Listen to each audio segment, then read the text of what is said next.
23वां अध्याय वृषभ अवतार लीला वर्णन। नंदीश्वर बोले, हे संत कुमार जी, कल्याणकारी भगवान शिव ने अपने भक्तों की रक्षा के लिए वृषभ का रूप धारण किया और पाताल की ओर चल पड़े। भगवान शिव ने भयंकर गर्जना के साथ पाताल में प्रवेश किया। उस प्रचंड गर्जन से पातालवासी व्याकुल हो गए और उनके नगर में विध्वंस होने लगा। इस प्रकार की गर्जना को सुनकर असुरों को संदेह हुआ। जब उन्हें पता चला कि भगवान शिव वृषभ रूप धारण करके युद्ध करने आए हैं, तो वे भी अपनी पूरी शक्ति से उनसे युद्ध करने लगे। असुर सेना ने शिव जी पर आक्रमण कर दिया। शिव जी हाथों में धनुष बाण उठाए उनका ही इंतजार कर रहे थे। उन्होंने अपने बाणों की वर्षा आरंभ कर दी और अनेक दैत्यों को मार डाला।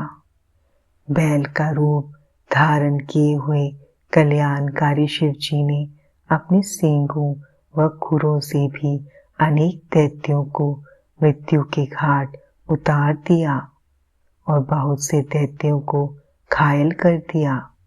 इस प्रकार काफी समय तक उनके मध्य भयानक युद्ध चलता रहा।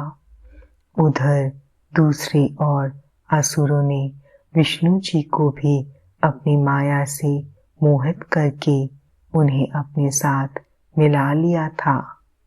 वे असुर के साथ रहकर उनकी प्रवृत्ति को ग्रहण करने लगे थे। उन पर संकट देखकर उनकी रक्षा के लिए वे भी युद्ध करने आए। उन्होंने वृषभ रूप धारण किए अपने आराध्य शिव जी को नहीं पहचाना और उनसे युद्ध करने लगे।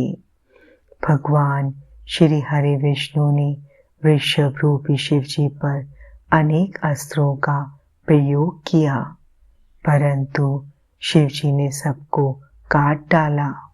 फिर शिव जी ने माया के बंधन से विष्णु जी को आजाद किया, तो वे तुरंत शिव जी को पहचान गए और उनसे क्षमा याचना करने लगे।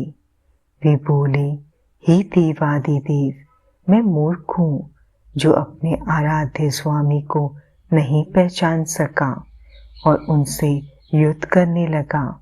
मुझे क्षमा कर दें और मुझ पर कृपा करें। श्री हरि की विनयपूर्ण प्रार्थना को सुनकर शिव जी बोले, हे विष्णु, आप तो बड़े बुद्धिमान और ज्ञानी हैं, फिर आप कैसे राक्षसों के माया जाल में फंस गए तथा उनके साथी बन गए। शिव जी की बातें सुनकर विष्णु जी शर्म के मारे नीचे देखने लगे। तब शिव जी बोले, हे विष्णु, अब तुम यहाँ से चले जाओ।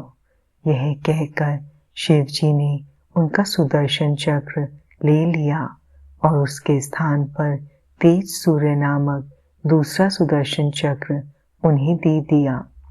तत्पश्चात विष्णु जी स्वर्ग को चले गए।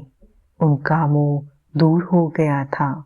शिव जी भी दैत्यों को उनकी करने का फल देकर वहां से अंतर्ध्यान हो गए।